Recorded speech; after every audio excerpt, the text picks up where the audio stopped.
అందరికీ నమస్కారం. మన పక్క రాష్ట్రం తెలంగాణలో రాజకీయం ఎక్కడికో వెళ్తుందో అని ఆలోచించే స్థాయిలో హాట్ టాపిక్గా మారింది. కొండా సురేఖ చేసిన కొత్త ఆరోపణలు ఇప్పుడు అందరి దృష్టిని ఆకర్షిస్తున్నాయి. కేటీఆర్ మీద కేసీఆర్ అదృశ్యంపై, అలాగే నాగ చైతన్య సమంత వివాహ విరామం గురించి వదిలిన వివాదాస్పద వ్యాఖ్యలు ఇప్పుడు చర్చల్లో నిలిచాయి. ఇంతకీ ఈ కథనం ఏమిటి? పూర్తి వివరాలతో మనం ఈరోజు తెలుసుకుందాం. ముందుగా కొండా సురేఖ గురించి మనం గుర్తుంచుకోవాలి. ఆమె తెలంగాణలో ప్రసిద్ధ నాయకురాలు మరియు ప్రస్తుతం కాంగ్రెస్ పార్టీలో కీలక పాత్ర పోషిస్తున్నారు. అయితే ఈ మధ్య ఆమె చేసిన కొన్ని వ్యాఖ్యలు ఆమెను మరింత వివాదంలోకి తెచ్చాయి. ముఖ్యంగా ఆమె తెలంగాణ ఐటీ శాఖ మంత్రి కేటీఆర్ మీద, అలాగే మాజీ ముఖ్యమంత్రి కేసీఆర్ అదృశ్యంపై చేసిన ఆరోపణలు సంచలనం సృష్టిస్తున్నాయి. కొండా సురేఖ తాజాగా చేసిన ఆరోపణ ఏమిటంటే, కేటీఆర్ తన తండ్రి కేసీఆర్ గారి అదృశ్యం వెనుక ఉండవచ్చునని. ఆమె తెలంగాణలోని గజ్వేల్లో జరిగిన ఒక కార్యక్రమంలో మాట్లాడినప్పుడు ఈ వ్యాఖ్యలు చేశారు. కేటీఆర్ మీద ఆమె ఇలా వివాదాస్పద వ్యాఖ్యలు చేయడంతో ఆ ప్రాంతంలో ఉన్న కాంగ్రెస్ కార్యకర్తలు కేసీఆర్పై మిస్సింగ్ కేసు ఫైల్ చేయాలని కూడా సూచించారు. ఆమె వ్యాఖ్యలకు ప్రతిస్పందిస్తూ బీఆర్ఎస్ నేతలు ఈ వ్యాఖ్యలను తీవ్రంగా ఖండించారు. ముఖ్యంగా బీఆర్ఎస్ పార్టీకి చెందిన శ్రవణ్ దాసోజు సురేఖ చేసిన వ్యాఖ్యలు రాజకీయ పరంగా దిగజారిపోవడం అని, ఆమె మీద చర్యలు తీసుకోవాలని డిమాండ్ చేశారు.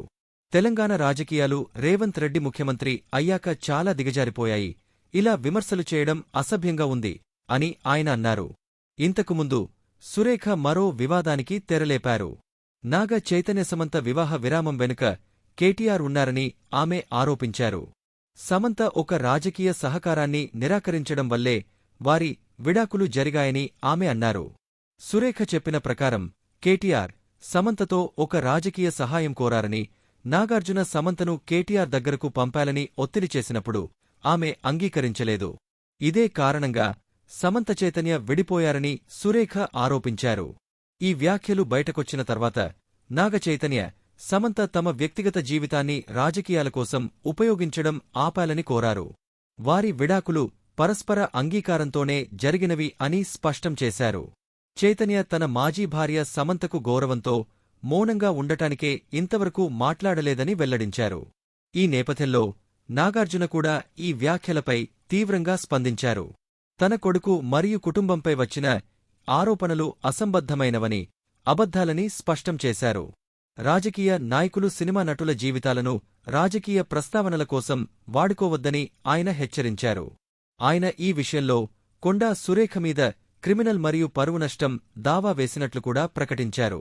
ఇక ఈ వివాదం ఇంకా కొనసాగుతూనే ఉంది. రాజకీయాలు, సినిమా రంగం, వ్యక్తిగత జీవితాలు కలిసి ఒక మిశ్రమంగా తయారవుతూ ప్రతి చిన్న విషయం కూడా పెద్ద సంచలనం సృష్టిస్తున్నాయి. ఈ విషయంపై మరింత అప్డేట్స్ కోసం ఇలాగే మన ఛానల్కి సబ్స్క్రైబ్ చేసి ఉండండి. ఈరోజు కథనం ఇక్కడ ముగుస్తోంది. మరిన్ని ఆసక్తికరమైన వార్తలు, విశ్లేషణలతో త్వరలో కలుద్దాం. అప్పటివరకు ధన్యవాదాలు.